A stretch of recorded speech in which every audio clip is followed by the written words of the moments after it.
الجانب كجيش لبناني، نحن إلى جانب القوى الأمنية الرسمية.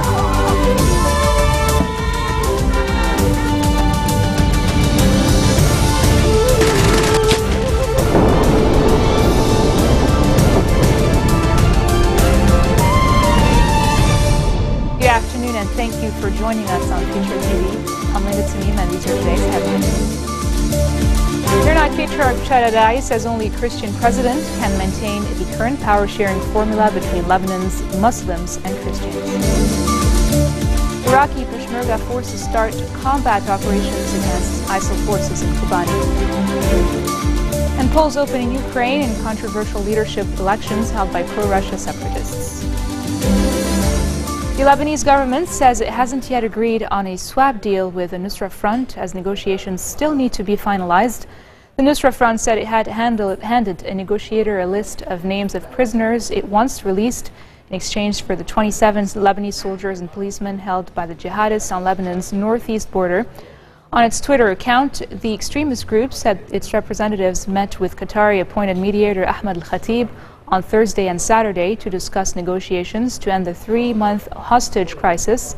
The negotiations are the first serious signs of progress to free the servicemen since their capture. ISIS has executed 2 soldiers while Nusra has killed 1 and has recently threatened to kill another in a bid to pressure the Lebanese army to ease its measures on Tripoli. Prime Minister Tamam Slam had publicly rejected a swap deal to end the hostage ordeal.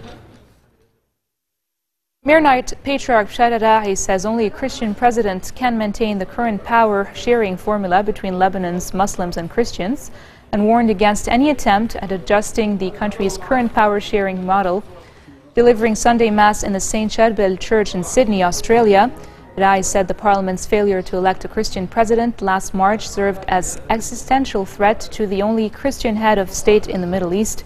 Rai warned Lebanon's political elite against calling for a tripartite power-sharing formula between Sunnis, Shiites and Christians, since the move would serve as a violation of the Constitution and the National Pact that guaranteed equal rights and representations for both Muslims and Christians.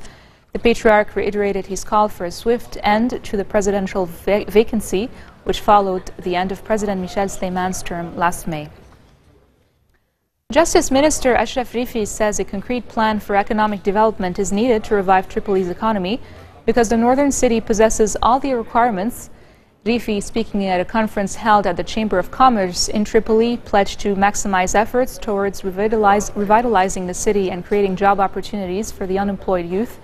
The minister underlined the city's important potential for economic rehabilitation and stressed on the importance of compensating residents for the losses suffered during the clashes between army and jihadists 2 weeks ago. Rifi also reiterated his call on the government to enhance its services and welfare activities in Tripoli to prevent more extremism.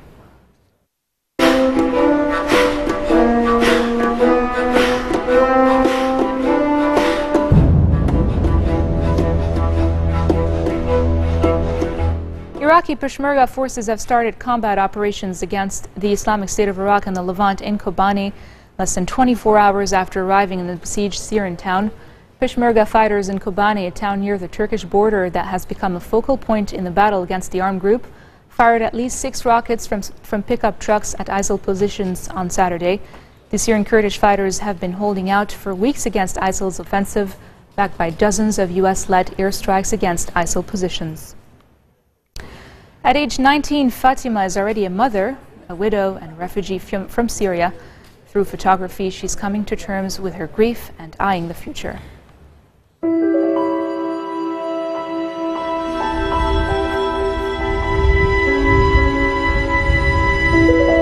This day, 2 years ago, Fatima's life changed forever. يعني كانوا أسوأ لحظات بحياتي يعني من أما ولدت ما مر علي يعني أصعب من هذيك اللحظة. أما أخذوا جوزي قدامي وأنا ما عم أحسن أعمل له شيء. Fatima's husband was arrested at a checkpoint in Syria, never seen again. News of his death was delivered to the family without his body. يعني كل واحد بيموت بندفنه، أنا جوزي ما دفناه يعني. أنا زعلت بس الروح راحت لعند ربها يعني. فجيت شو ما صار فيها خلص يعني. He left Fatima a widow at 17, caring for their 3 sons. حياتنا كانت كتير حياة حلوة يعني بس ما كملت معنا. كنا مبسوطين مع بعض يعني وعايشين حياة حلوة يعني. وجوزي كان حنون يعني كان يحبني وكنت أحبه. Laden with grief, Fatima fled to Zaatari refugee camp with her children. There are a lot of selections here, all of which are very, very good.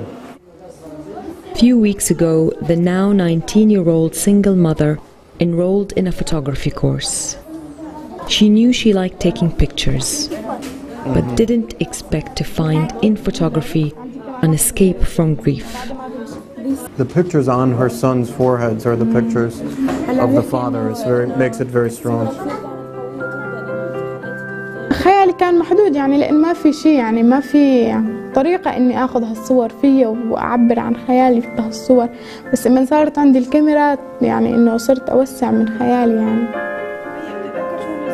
During the 2-week course, Fatima produced striking images accompanied by poetic text.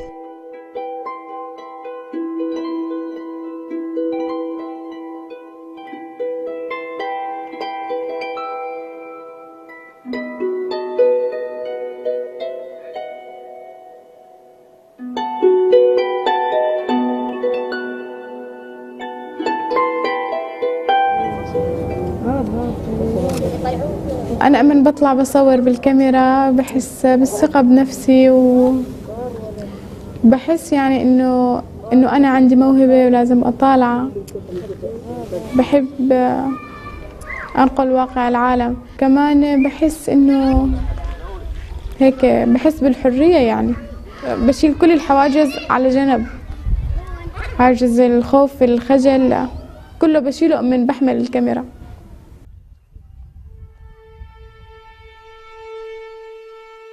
For the dream assignment, Fatima delved into some of her dark nightmares. She staged this photo, in which she imagines the death of her son. أنا مرت علي كتير هيك شوفات بحياتي يعني يعني شيء عادي إذا شفته بالمنام. But alongside haunting images are more optimistic ones. Thank you. Today, course teacher Brendan Bannon is handing Fatima large prints of her work. He himself is very much struck by her maturity. I was really moved to see the way that you went from the dark of the dreams, but found so much more to express. شفت عالم تاني يعني إنه اختلط مع الناس، شفت ناس غير، يعني صار شيء جديد بحياتي. يعني من شفت مثلا إنه من أنا عم صور هن عم يهتموا بصوري، فهذا الشيء شجعني أكثر إني أنا أصور وأطلع من حالة الانعزال والحزن وهيك.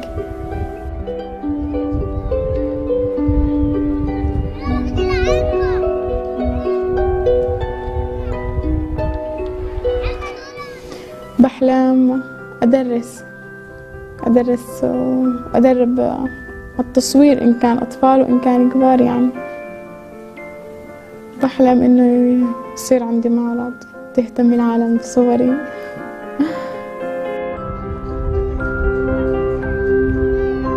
Fatima says her past will forever be present in her work.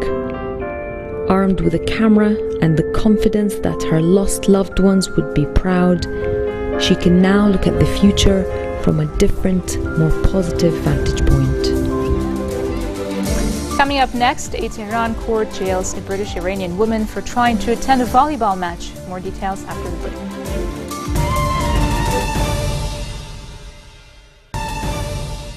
Welcome back. Jordan's King Abdullah II has vowed to oppose any Israeli attempt to change the status of Muslim or Christian holy sites in occupied Jerusalem. Jordan, which administered East Jerusalem and the West Bank before Israel seized the Palestinian territories in the 1967 war, has responsibility for holy sites in the eastern sector of the city. Jordan's status as custodian is enshrined in its 1994 peace treaty with the Jewish state. The Al-Aqsa Mosque compound in East Jerusalem's Old City has been a rallying point for Palestinian resistance to perceived Jewish attempts to take control of it, sparking clashes between demonstrators and Israeli police for the past several months. The head of UNESCO has called on the international community to work together to stop the destruction of Iraqi cultural heritage by Islamic militants in Iraq. Islamic State group fighters have seized large swaths of territory in western and northern Iraq, destroying ancient sites in Mosul, north of Baghdad. We cannot agree that this treasure, that this legacy of human civilization is being destroyed in the most barbaric manner. We are appalled when we see the destruction of Sumerian heritage, of temples, of religious sites, of mosques, of churches, and their illicit trafficking. I have come here after a series of UNESCO's actions, of declarations, of appeals to the international community, to the Security Council, to prevent this destruction of heritage. And after the mobilization of the expert international community, of our partners, of big museums, of auction houses, of customs authorities, of Interpol, of everybody, to stop this barbaric act.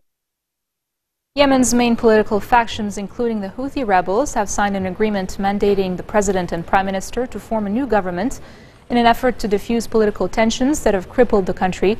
A statement emailed from the 13 political parties said Prime Minister Khalid Ballah will reportedly head the selection of the new ministers, with consultation from President Abdurrabbu Mansour Hadi. Today's statement did not mention when the new government will be formed. Polls have opened in 2 regions of eastern Ukraine in controversial leadership elections held by pro-Russian separatists that Kiev and the West have refused to recognize, and which threatens to deepen the international crisis over the conflict.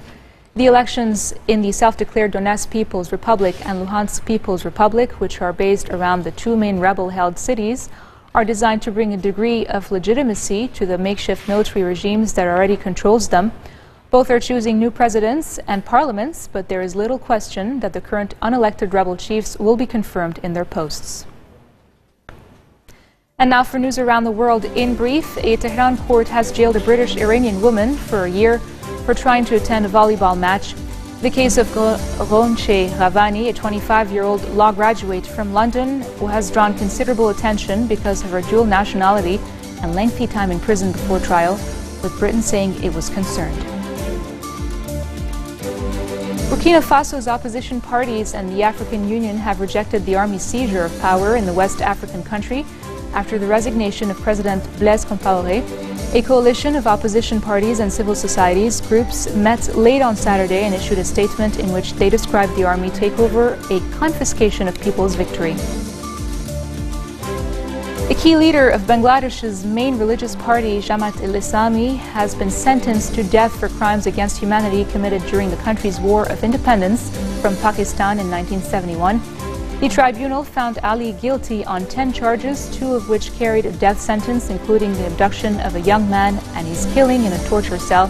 He was also sentenced to 72 years in prison on the other charges. A UK charity is launching a new app which warns people when friends and family may be at risk of suicide. The app, created by suicide prevention charity Samaritans, monitors Twitter for signs that people are struggling to cope and sends a warning message to relatives or friends who can check on their well-being.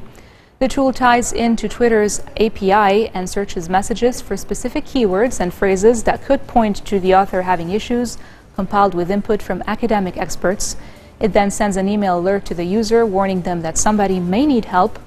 It will also offer tips on what to do next, including looking at their tweet history to see if there are regular warning signs. Very often in our experience. This marks the end of our bulletin for today. Now for a reminder of our top stories. Maronite Patriarch Sharadai says only a Christian president can maintain the current power-sharing formula between Lebanon's Muslims and Christians. Iraqi Peshmerga forces start combat operations against ISIL forces in Kobani. And polls open in Ukraine in controversial leadership elections held by pro-Russian separatists. Those are your Sunday headlines from us here at Future Television. I'm Linda Tamim, and I'll see you again tomorrow for more updates. Take care.